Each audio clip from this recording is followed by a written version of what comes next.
Late one autumn night, in the small, isolated village of Dirlik, strange whispers filled the air. People said the wind carried voices from another realm, voices that only a few could hear, but none dared to speak of aloud. In the center of the village, an old woman named Eileen had lived her entire life alone, tending to her garden and occasionally offering herbal remedies to those brave enough to visit her. It was said that Eileen knew secrets about the other world, about the Jinn. Legends in the village claimed the Jinn lived among them, invisible but always watching.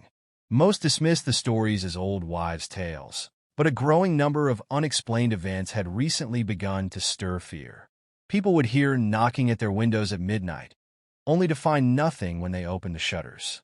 Children complained of nightmares so vivid they would wake up screaming, their eyes wild with terror. One evening, a young man named Emre, skeptical of the tales, decided to visit Eileen. His brother, once strong and healthy, had fallen ill in a way that no doctor could explain. Emre had heard of Eileen's connection to the Jinn and hoped she might have an answer. As he approached her small, wooden house, a chilling gust of wind made the hairs on the back of his neck stand on end. The old door creaked open before he could knock.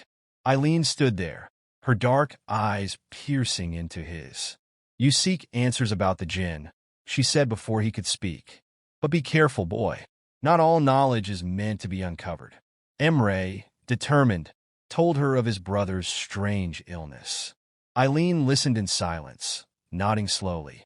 "The Jinn are neither wholly good nor wholly evil," she whispered. "But there are some who feed on fear and sickness. They can attach themselves to the vulnerable, draining their life force." Emre's heart raced. "How can we stop them?" Eileen handed him a small vial of pungent-smelling oil. "Place this by your brother's bed every night, and say nothing to anyone. The Jinn may leave him if you do not provoke them. But be warned, if you challenge them, if you anger them, they may never let go." Emre thanked her and rushed home. That night, he did as Eileen instructed, placing the vial by his brother's bed.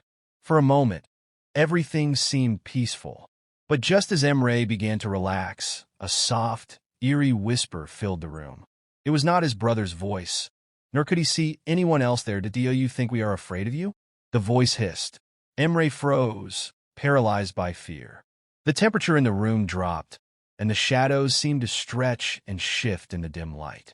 His brother stirred in his sleep, mumbling incoherently. Suddenly, a loud bang echoed through the house, and Emre saw a figure standing in the doorway, a tall, shadowy silhouette with glowing eyes. His heart pounded as the figure stepped closer, and the air grew thick with an overwhelming sense of dread. "Leave us," Emre shouted, his voice trembling.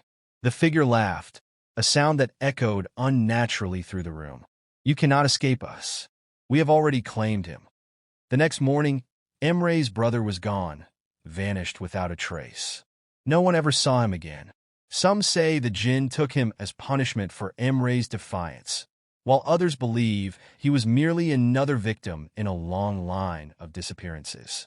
But Emre knew the truth had challenged forces he did not understand, and now he lived in fear, knowing the Jinn were always watching, waiting for the next moment to strike. And in the quiet corners of Dirlik, the whispers continued.